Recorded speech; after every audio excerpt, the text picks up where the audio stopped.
तो जावा डीएसए के सीरीज में आज जिस हम लोग क्वेश्चन की बात करने वाले हैं वो है थ्री सम।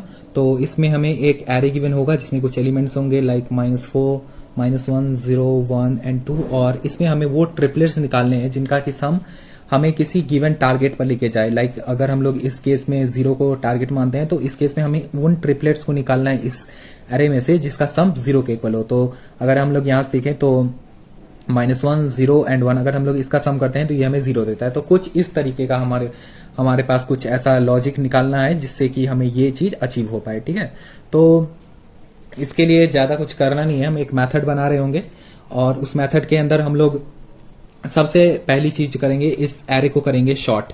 ठीक है, एरे को शॉर्ट जैसे ही हमने कर लिया है तो इससे क्या होगा कि हमें जो एलिमेंट्स मिलने वाले हैं वो किसी स्पेसिफिक ऑर्डर में होंगे। लाइक हम लोग इस केस में इंक्रीजिंग ऑर्डर में लेते हैं तो इंक्रीजिंग ऑर्डर में हमें एलिमेंट्स मिल जाएंगे। ठीक है, तो ये थ्री सम है।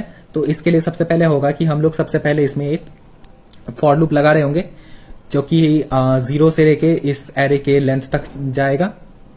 ठीक है, और फिर उसमें सबसे पहला हम काम ये करेंगे कि हम एक किसी एलिमेंट को फिक्स कर लेंगे।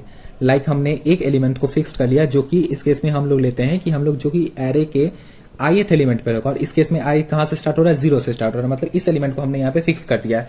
और अब अगर हम लोग ध्यान से देखें तो ये एक टू सम का जो हमारा प्रॉब्लम था सेम टू सेम वही हमारा ये हो चुका है। इसमें हम आगे वही करेंगे कि हम एक लेफ्ट ले लेंगे और एक राइट ले लेंगे। लेफ्ट को हम लोगों ने i+1 से स्टार्ट किया और राइट जो होगा वो इस एरे का लास्ट एलिमेंट जो होगा वो हो जाएगा। ठीक है, उसके बाद हमें कुछ नहीं करना, बस सेम वही टू सम वाली लॉजिक लगानी है।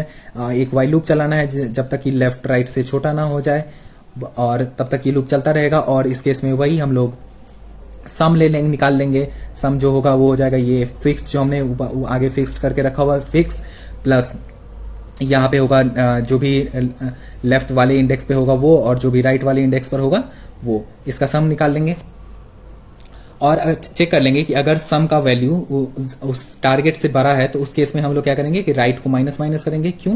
क्योंकि पीछे आना जरूर, क्योंकि हमें जो है हम अपने टारगेट से बड़े एलिमेंट पे पहुंच चुके हैं। तो इस केस में हमें क्या करना है, हमें छोटे वाले में आना है। इसलिए क्योंकि यार एक शॉर्टेड है तो हमें राइट से पीछे की ओर आते चले जाना है। सेम उसी केस में अगर हमारा सम जो है वो छोटा है टारगेट से तो इस केस में हमें क्या करना है, लेफ्ट से इंक्रीज करना है, क्योंकि हम जो है छोटे वैल्यू की तरफ है तो हमें बड़े वैल्यू की तरफ जाना है इस केस में। और अगर तीसरा केस जिस केस में हमें वो वैल्यू मिल चुकी है जिसकी हमें फाइंड नीड थी तो उस केस में बस हम लोग उसको प्रिंट कर रहे होंगे।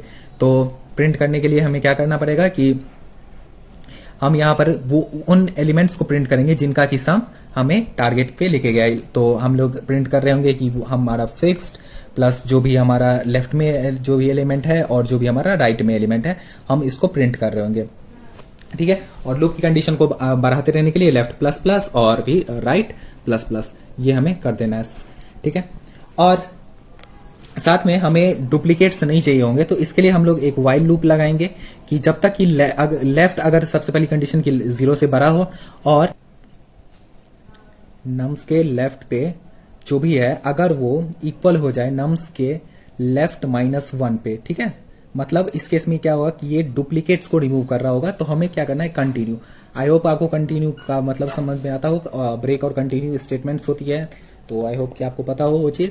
तो हमें कंटिन्यू मतलब कि उस लाइन को इग्नोर कर देना है। सेम यही केस हम लोग राइट के लिए कर रहे होंगे कि सेम वही चीज़ कि अगर राइट जो है वो 0 से बड़ा हो और नम्स मतलब वो एरे के राइट के जो एलिमेंट है वो इक्वल हो जाए और उस एरे के राइट -1 पे, तो उस केस में भी हम लोग कंटिन्यू कर रहे होंगे और फाइनली हम लोग अपने आंसर पे पहुंच जाएंगे।